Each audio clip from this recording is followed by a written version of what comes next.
Hello guys, good day. Welcome to my vlog. My name is Omar and I'm a nurse here in Singapore. Today is my day off and I've decided to spend it with my friends at Orchard, Singapore, where most Filipinos hang out and relax during their rest days. Please mind the platform gap.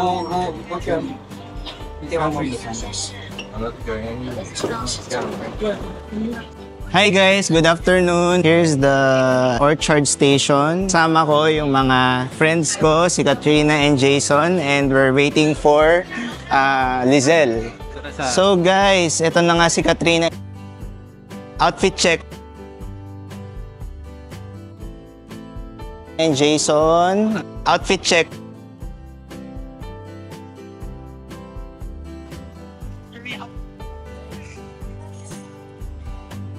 Ito pala si Lizelle, yan. Yan. One of our prettiest nurses in Singapore. Yan. Outfit check. Grabe naman yung damit natin, pang malakasan. Outfit check. Today, kakain kami sa labas and mamaya may mga questions ako sa kanila about OFW. So, stay tuned guys. So guys, here's the Ion Orchard link. So yun guys, it's important that during your rest day, mag-relax din tayo as OFW.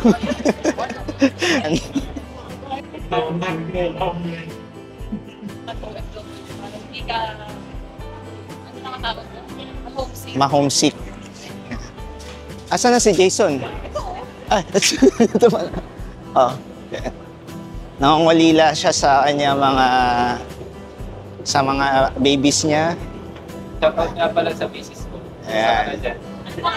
Yun lang, walang ibang sweet messages. Hindi siya sanay sa ganun. Hindi siya sanay.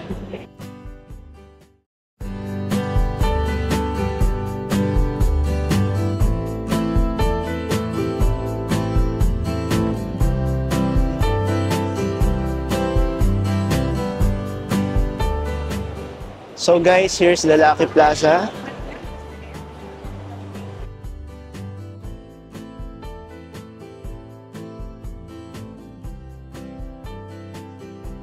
Here's the food court. Jollibee. $5. So guys, ito na nga, medyo naliligaw kami. Lumabas kami tapos di namin alam kung saan kami pupunta. Yung tatlo naghahanap ng nag-google ma'am yung tatlo. Kung saan kami pupunta. Yan. So, alam niyo kung saan yung Max dito? Max? Na restaurant? Doon sa Far East. Far East? Oo, lalabas kami. Ito na. Thank you. Lalabas daw tayo. Far East daw eh.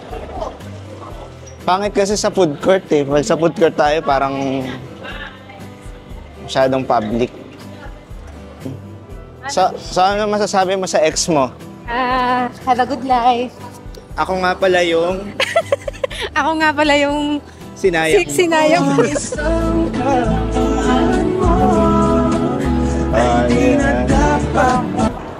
Darating yung time din na tayo sa Louis Vuitton mag-shopping guys.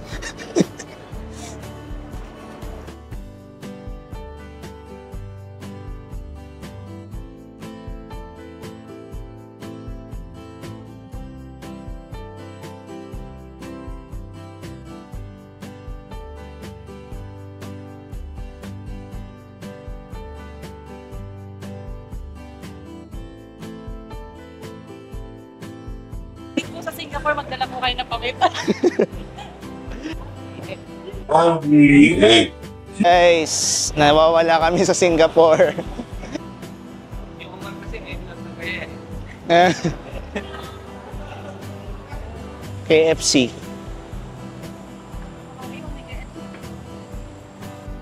So that's the Max restaurant. Let's go! push.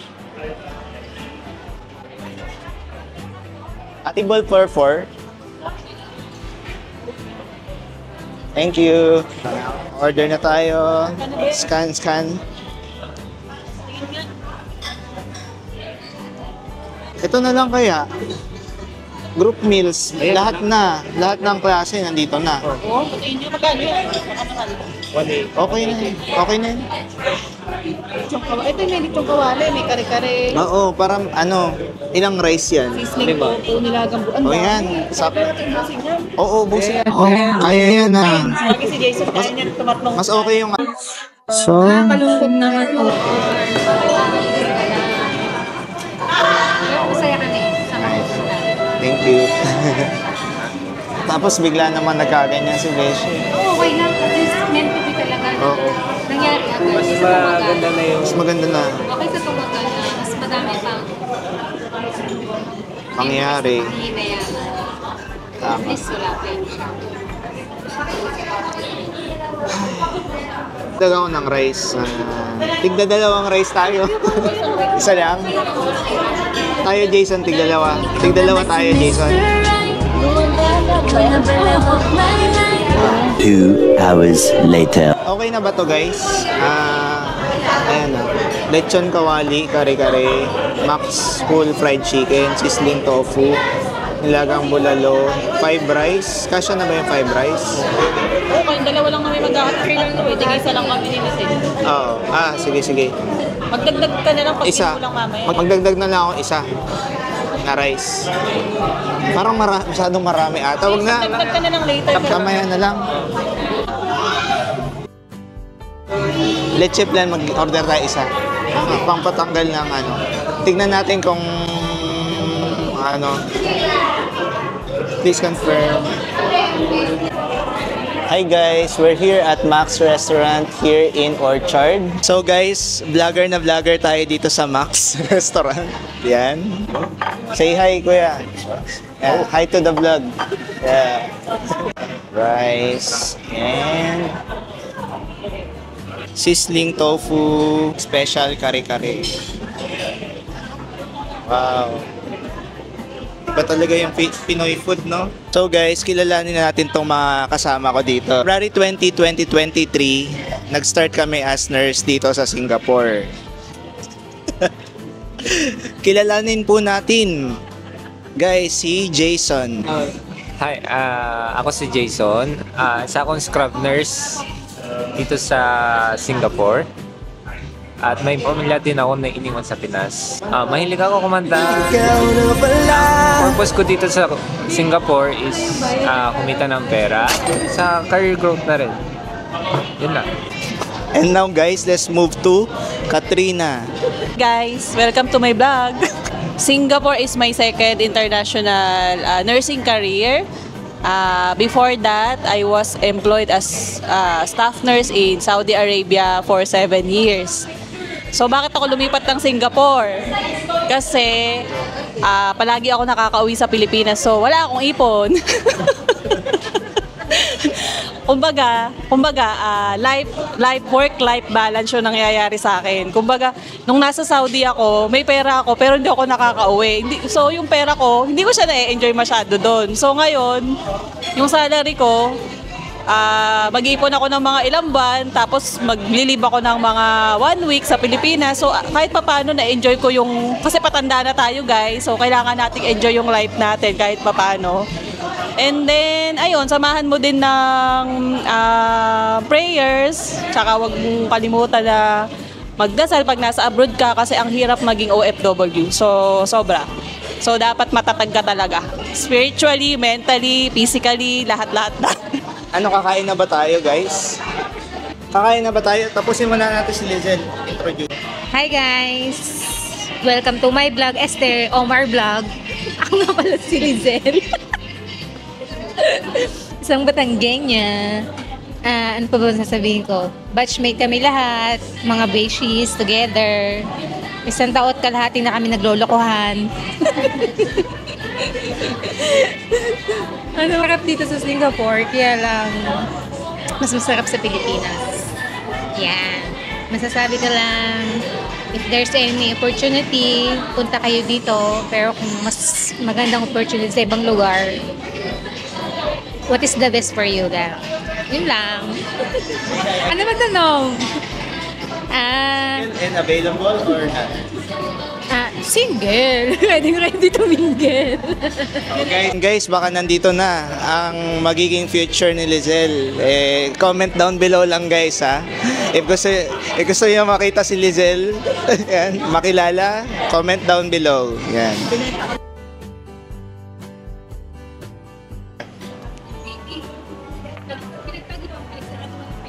Guys, ang sarap ng chicken dito sa Max. Guys, tingnan niyo yung chicken, no? Thumbs up ng pagkain, pero yung sa kanya to, negative. Guys, thumbs up sa pagkain dito sa Max, sa mga staff nila, so super friendly. Pero guys, si Lizelle nagkikwento sa amin about dun sa boyfriend niyang manloloko. So, for Max, thumbs up. But for the ex ni Lizelle, thumbs down sa boyfriend ni Lizelle na nanloko sa kanya. So, yun. Kaya guys, ang hirap maging isang OFW, lalo na kapag in a relationship ka. Tapos, yung partner mo is hindi ganun ka trustworthy. Ayan, yung struggle ng isang OFW is the relationship, the long distance relationship, guys. Kain muna tayo, guys. Sarap ng chicken. Guys, ito palang chicken, may kasamang, ang tawag dito? Kamote cube. Ayan. Tanggalin. Sarap ng kamote cube. So guys, ngayon, try naman natin tong bulalo dito sa Max. Ang sarap ng sabaw. Tapos yung beef niya, sobrang sobrang lambot. Grabe guys. So ito yung bulalo guys. Gusto ko pang mahapak ng laman pero ano na ako? Sarap. Ang sarap talaga ng bulalo. Suya na ako. So si Lizelle, ayan, nagve-verbalize siya ng mga feelings niya ngayon. Kasi nga recently nagkaroon siya ng heartbreak with her boyfriend. Now, as friends, kino-comfort namin siya. Ganun yun guys. Ngayon, si Jason, nag-explain sa asawa niya kasi nga sumama. So, si Jason, meron na siyang 2 anak. And now, yung anak niya is nasa hospital. So, medyo hindi siya makapag-enjoy today. And now, si Kat, boyfriend ka ba ngayon? Single? Oh, ang criteria ni Katrina dapat religious at matino. Bawal yung manloloko, guys. Yan. So ito guys, may mga hinanda ako mga questions para sa ating mga OFWs na nurse here in Singapore. How did you adjust working abroad? First, during my time, newbie, nahihiya, mahihiyain. Pero nag-go with the flow, basta marunong ka makisama. Choose the right person na i-friends. Yun lang. Mga ilang months bago ka nag-adjust? 2 months siguro. 2 months. 2 months. Matagal yata yun sa akin kasi sa Middle East eh. Nung time na nag-start ako sa Middle East, work-wise, madali siyang mag-adjust kasi mostly ng mga ka-work ko, Pilipino. So sa trabaho, parang okay lang kasi lahat sila kasundo mo. Pero dun sa place, sa Middle East kasi nung time na nagpunta ako doon, walang masyadong bahay, walang masyadong mga establishment doon sa paligid namin. So alam mo yun, ano man tawag doon? Ang gloomy tingnan ng paligid. Kaya parang pag ako'y masyadong lumalabas nung time na yon, madalang lang kaming lumabas. So mostly nasa bahay lang kami, tsaka sa work. Tapos bibili lang kami ng grocery, yun lang, ganun lang. Tapos magluluto, kakain, yun ang gagawin namin para mag-enjoy kami doon kahit papano. Pero mga ilang months ka bago naka-adjust? Simula pag-alis mo, first time mo? Siguro mga 6 months. Para sa akin kasi matagal kong kasama yung anak ko. So, pinakamahirap is yung first 3 months. Kapit ka lang palagi sa Diyos. Always pray. Kung sa sarili mo lang, hindi mo kakayanin. So, dapat may support system ka. Ang gawin mo, kausapin mo yung family mo palagi or palagi ka magtanong kung may hindi ka alam para hindi ka pagalitan sa trabaho. Kasi ang nangyari sa akin, palagi akong pinapagalitan ng tuturo sa akin. So, dapat ang gawin mo din, turuan mo yung sarili mo, paano mag-adjust. Kasi ang purpose mo dito is i-improve yung sarili mo. Guys, ako naman ang sasagot. For me kasi, nag-adjust ako more than 3 months din kasi nung unang-una yung pagkain, medyo hindi ko talaga matake yung pagkain dito. And medyo matabang kasi yung pagkain dito at matamis. So, doon ako talaga nag-adjust and may period na sa 3 months, right? Sa first 3 months, parang nalulungkot ka na ewan. Yung parang hindi mo ma-explain yung lungkot dahil sa homesick din, no? Yun, so guys, kailangan mo lang, tulad nga sinabi ni Jason, kailangan mo magdasal and focus ka lang sa goal. Kung ang goal mo, syempre, mag-advance yung career mo and i-compare mo yung mga mo sa Pinas, yung experience mo sa Pinas, na maraming mga nurses, maraming mga Pilipino na gustong mag-abroad. Yun na lang yung mindset, yung mantra mo para mag-survive. Na nandito ka na, dati pinangarap mo to and it's a reality now. So, ang gagawin mo na lang is enjoy yung journey ng pagtatrabaho dito sa abroad. What inspires you and influence your decision to work abroad? Yan. Family. Family and Money. okay. Me same. Kasi ang hirap mag-sustain ng maayos na life sa Pinas. So, napilitan ako mag-abroad kasi ang liit ng sahod dyan sa Pilipinas. Parang nung umalis ako ng Pilipinas, ang sahod ko 7,000 pesos. So, hindi siya kasyang pampaaral sa bata. Kaya, nag-abroad ako. Money to support also my children. Kulang yung sahod sa Pinas as a nurse.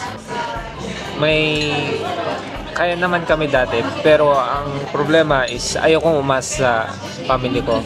So, dapat maging independent. Unang-una, nag-abroad ako kasi yung nahirapan akong mag-nurse sa Pinas. Kasi nag-start ako mag-nurse, fresh graduate ako.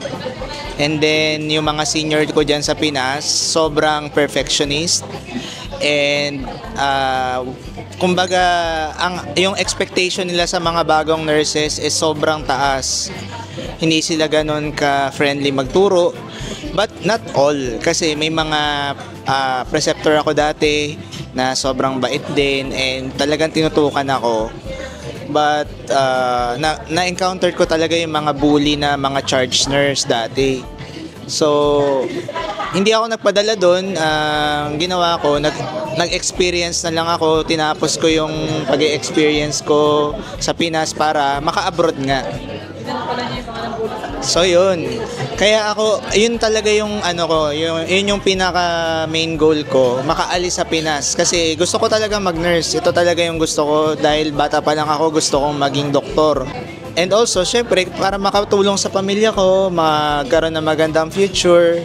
And kaya ako nag-abroad kasi nga sobrang baba ng sahod sa Pilipinas, saka parang hindi masyadong nabavalue yung effort ng mga nurses sa Pilipinas. And dito, na-enjoy ko talaga yung work dito kasi I feel valued and hindi masyadong rude yung mga dito, yung mga senior nurses. Next question is, what are the steps you have taken to start pursuing your dreams as an OFW?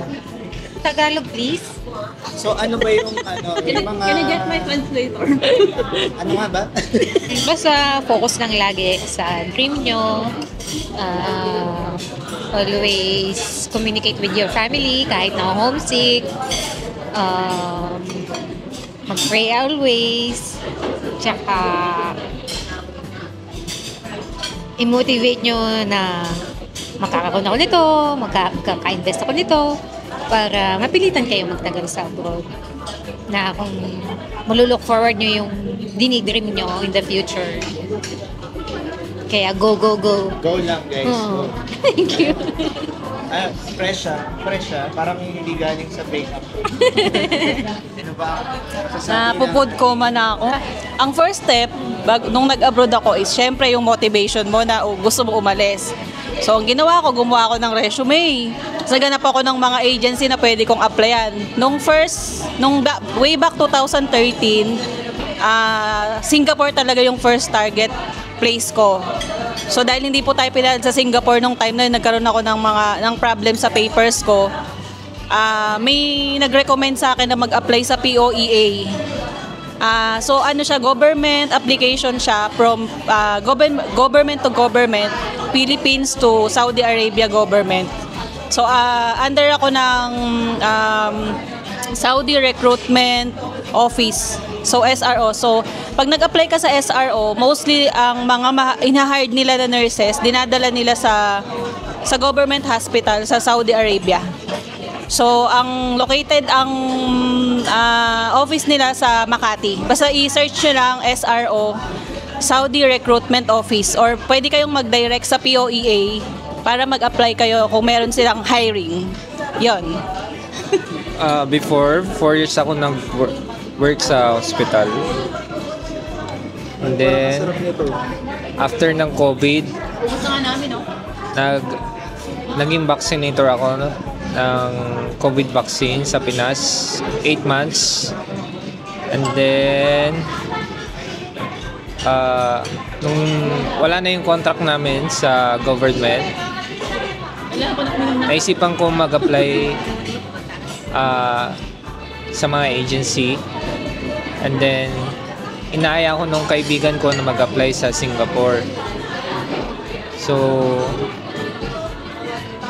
wala siya sa isip ko na mapupunta ako dito kasi ang main goal ko sana is US. But, dahil na rin sa kulang yung salary sa Pinas, tuloy ko na rin na pumunta dito. Pero nakakakaba nung umpisa ko kasi syempre first time ko lang.